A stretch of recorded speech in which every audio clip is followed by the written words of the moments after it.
Salam aleyküm dostlar, hepiniz aranızda hamınız yaxşısınız. Bizim dostlar, üzücü xəbər var. Akşam güzələ salmışdım dama.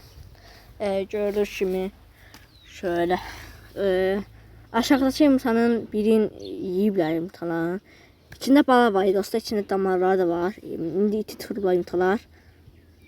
Bala yiyiblər dostlar içində, vəhşilər yiyiblər də yəni. Mən də belə qoymadım dostlar. Güzələri şeylərində başım şutsa nə qaldı, nə cavab güzələri. Demək istəmirəm, spam olaram. Hə, nəysə, getdik. Baxın dostlar, güzəldirəm.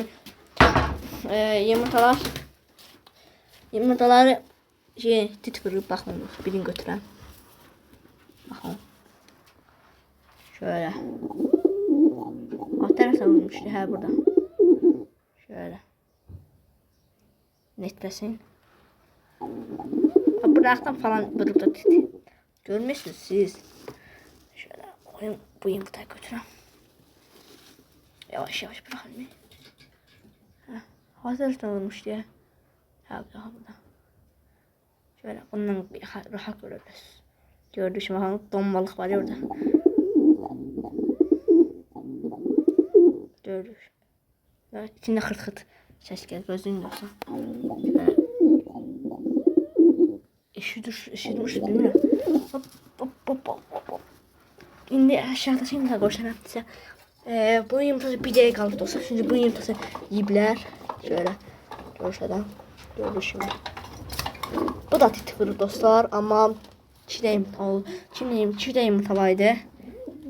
Biri sındırıblar yiyiblər. Vəhşilər. Şey tapsın bir yerden. Bizi kırıplar ama. Yamanca vururlar yuvayı. Biraz salınmayacaq biraz. Güzələr satıram dostlar. Güzələr satıram dostlar. Belə. Satıram ki sağlam qalsın satacağım. Çünki bir ringa girmişim var. Bunlardan. Bu da xəstə dostlar ölür. Yəni dərman verimli görüm nə olacaq. Aşağıda şamana çıxarıblar dostlar. Kuşlar deyirəm, həmin vəhşilər. Güzələr deyirəm tanrına, vəhşilər deyirəm. Gətirməyəm verim bunlara. Biraz az video oldu çünki əsəbləşmişəm, o zaman danışmaq istəmirəm. Üzrü sayın. Yəni belə bir fikrim də var. Allah bir də yumurtasını qoyum aşağı qoyum. Götürüm aşağı qoyum. Çünki atacıq yaxşı böyürlər balayı. Yəni istəyirəm. Çünki bunun bir də balası var da, istəyirəm bir dəyəsini böyüsün. Yəni sizdən ağarım. Bir sözlə.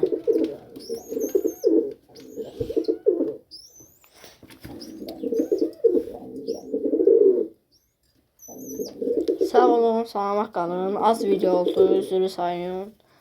Çox danışa bilmədim, gəlsinə bıraxanlarım heytə, çünki hüsündən patlayıram, gedirəm etməyə. Sağ olun, salamat qalın.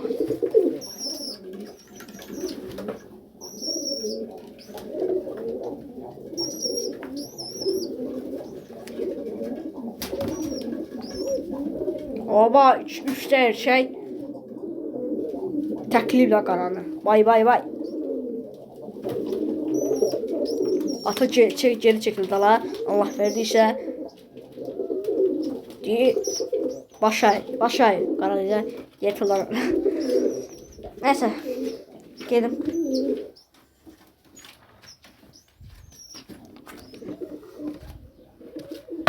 Videoyu beğenebilirsiniz. Benim əsəbim pozulub.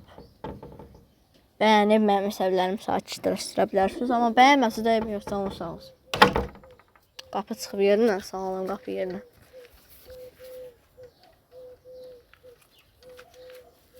Sağ olun, salamat qalın.